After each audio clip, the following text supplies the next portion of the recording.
xa ha có nè. Xa xa. Cái bên đầu là nói.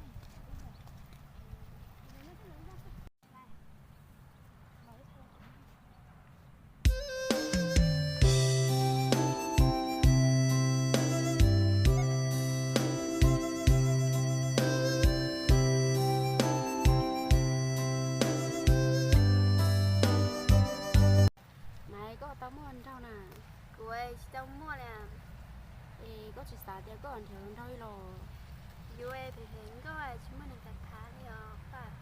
Mua cái má tao chỉ tao cho tụi so cho cái đầu tụi nó sọ.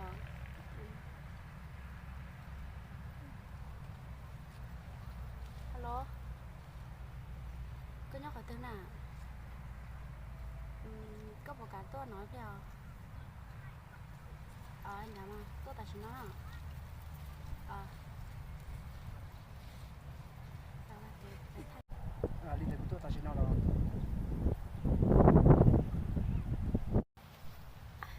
Nay có tí tuổi lọ. tôi mà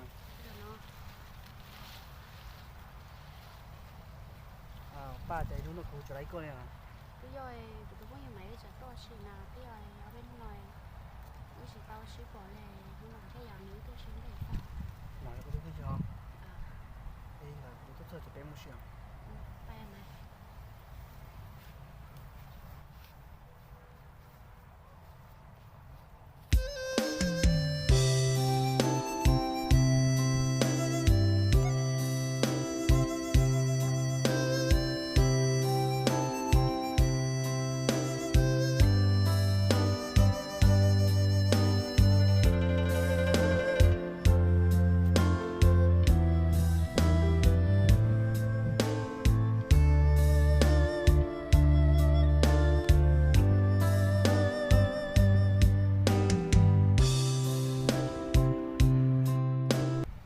Tôi nói đấy tôi chưa bao giờ cái có sao.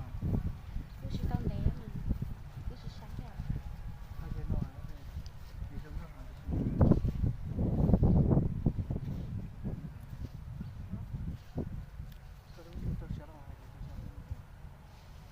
sẽ nói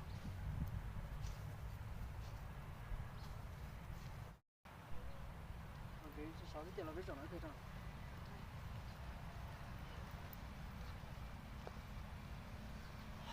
Sáu đó à? Ủa sáu đó.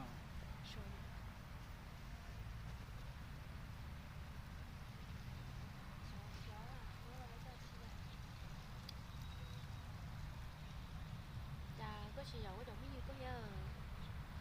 Bây giờ lại thì làm mua lượng đầu tiên là chỉ còn là cái số thôi. Chị tới thảo không ai nhận. Nên là đi xa thì cho là tôi thế thì chỉ mà tao không thể giấu cái đó tôi kia đâu.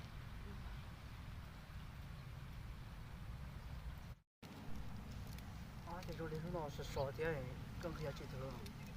Rồi cho nên khi cáo xa. Thì cáo có nhiều nó giặt cầu đó chưa? Nó mắc mắc. Không vâng. Lên tàu cùng với nó nè. Đây chứ nữa. Lên tàu.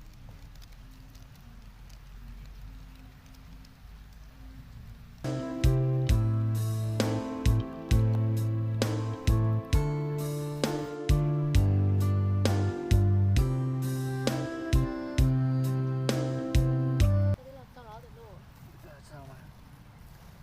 Rồi nó lúa thì cũng tế rồi. Ô, sọ đâu được? Thế à, giờ nó rất hay nè. Ở bên này. Có nó từ đây nào? Lúa từ là nó à. Nó lúa ấy lúa xéo đi. Để lúa cho cái lúa thì liền xé lúa xéo. Đó.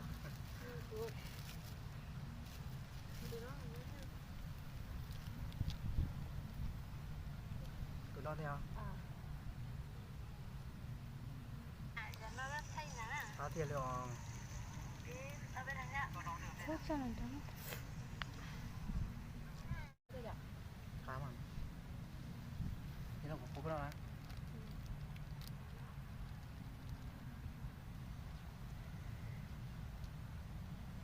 Bọc ca. Vậy thì con có thể để chị cục bưởi nào không? Có tỏ đây hả?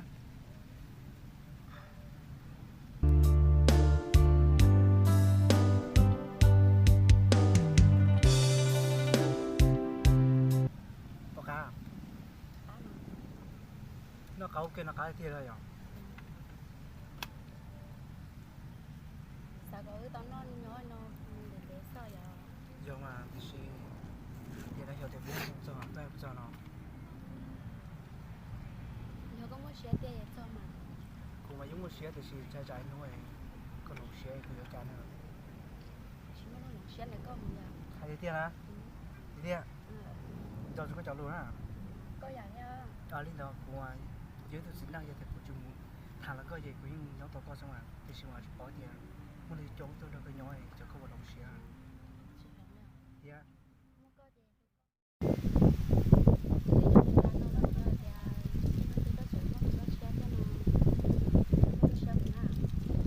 mua đây mà đúng có thế nào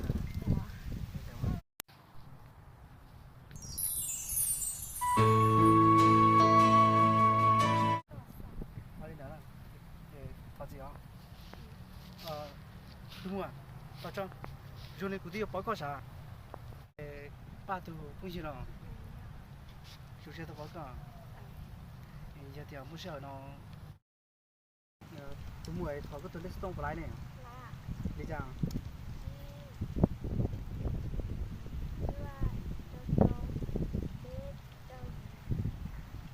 Chờ nào, sai của theo.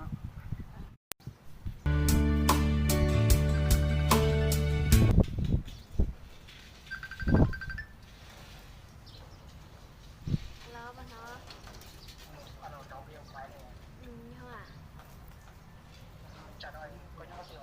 Cô ấy nhắn được biết chị à? Cô ý lên sao? Tao mà.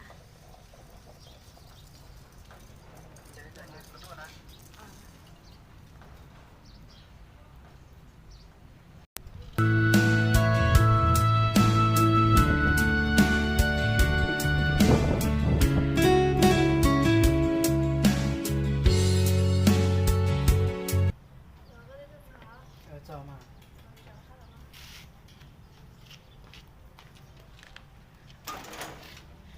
Đúng rồi, có giấy lần sau.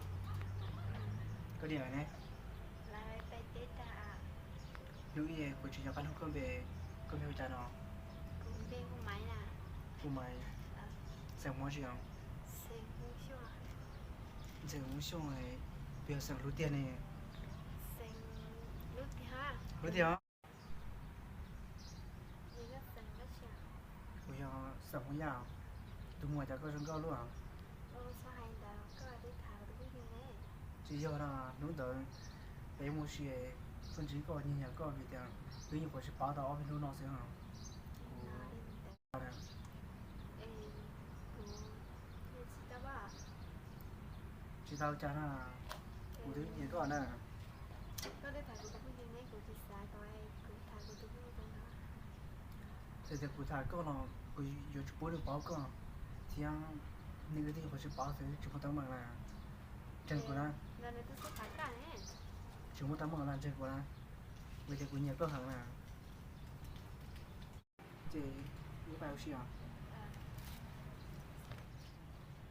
Cho bạn nào chúng có được à?